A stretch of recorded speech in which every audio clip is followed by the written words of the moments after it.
खान साहब कैसी तबीयत? शुक्र अल्हम्दुलिल्लाह, फर्स्ट क्लास जा रहा है जी मजे में। थोड़ा सा बताएंगे अपने हवाले से कि ये कहाँ से जर्नी शुरू हुई जी?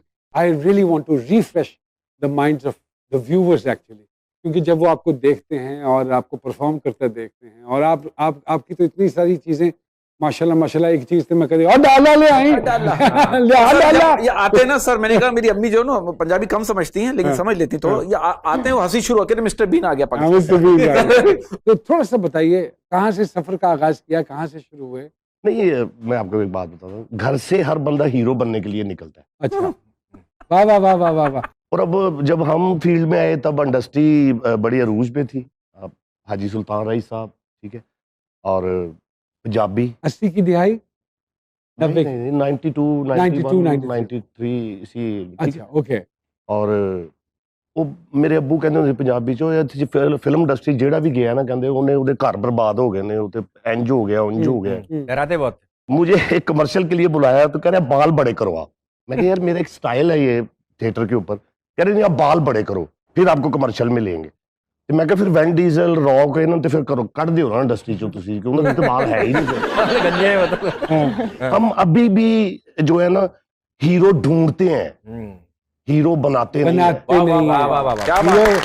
हीरो ढूंढना और हीरो बनाना दो मुख्तलिफ चीजें। ये काम बॉलीवुड में हो रहा है। लेकिन जब आप आए थिएटर की दुनिया में उस वक्त तो ऑलरेडी बड़े बड़े नाम थे। बड़े नाम थे, मेरे बड़े बाल थे, और दूसरी बात ये कि वो थोड़ा सा खुश कलर था मैं। अभी भी है वैसे। यकीन करें कि मुझे इतनी दफा रिहर्सल से उठाया गया है कि आज तक किसी भी इंडस्ट्री में किसी एक्टर को इतनी दफा रिहर्सल से नहीं उठाया। डायरेक्ट ड्रामे पे आओ, रिहर्सल पे नहीं कभी, शायद ये लड़कियों के चक्कर में आया हुआ है। आप गुड लुकिंग बहुत ज्यादा थे। तो आपने फिर कसम से मैं कहता हूँ ओए तू किधर, मैं कहा सर वो मैं सर कोई चांस ओ तो चलो इतनी दफा रिहर्सल से उठाया है।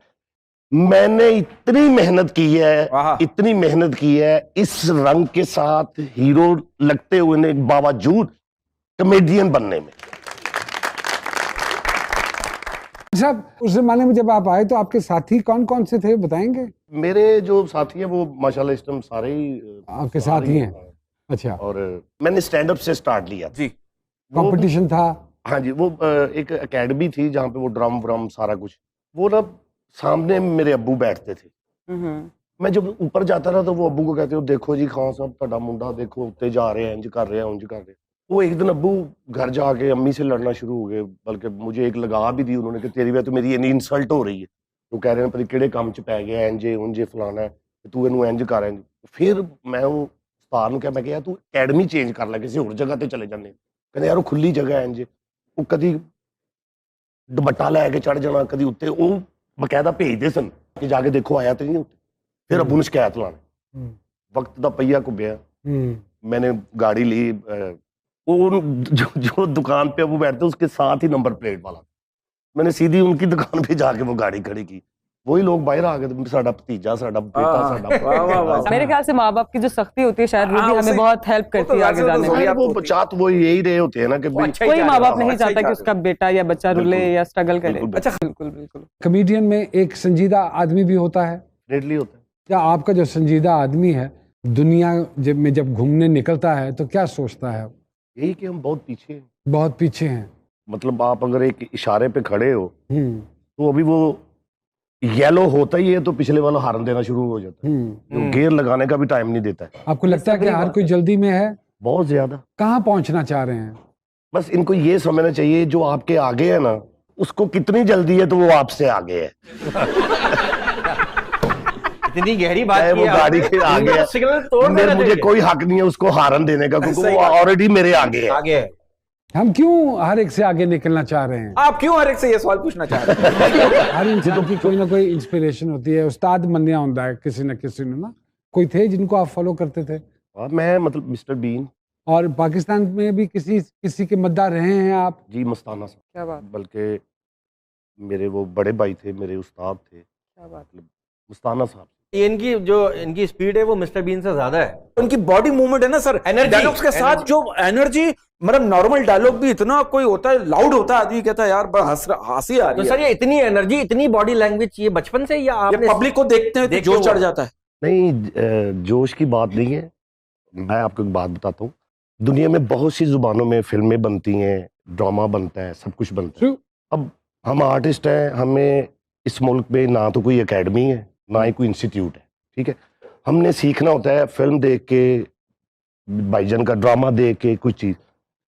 तो बहुत सी ऐसी फिल्में हैं जो हमें समझ नहीं आती लैंग्वेज की वजह से, उसी करेक्टर को वॉच करते हैं जो हाथों से पाँव से कुछ समझाना चाह रहा होता है, उसकी हमें समझ लग जाती है।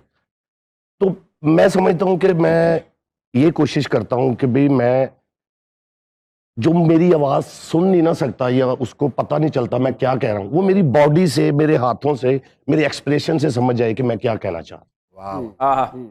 मैं जुगत भी बना के दिखाता हूँ, परफॉर्म करके डेफिनेटली। लेट गए, हाँ। तो छटते जालिम, फिर खुद परफॉर्म करके लड़की की एक्टिंग कर रहे हैं, फिर विलन बने हुए, फिर लड़को डालो में देखा स्टेज का। वाह वाह वाह। तो खान साहब ये सोते हुए भी जुगते मार रहे होंगे आप, ऐसा तो नहीं?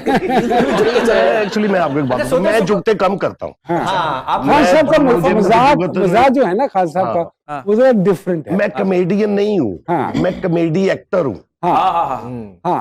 कॉमेडियन में और कॉमेडी एक्टर में फर्क होता है। Thank you for having me. आपकी मैं बहुत बड़ी फैन हूँ, बल्कि मैं डरी हुई थी जब मुझे यहाँ पे बताया अभी भी डरी हुई है नहीं, नॉर्मल हो जाएंगे आहिस्ता आहिस्ता।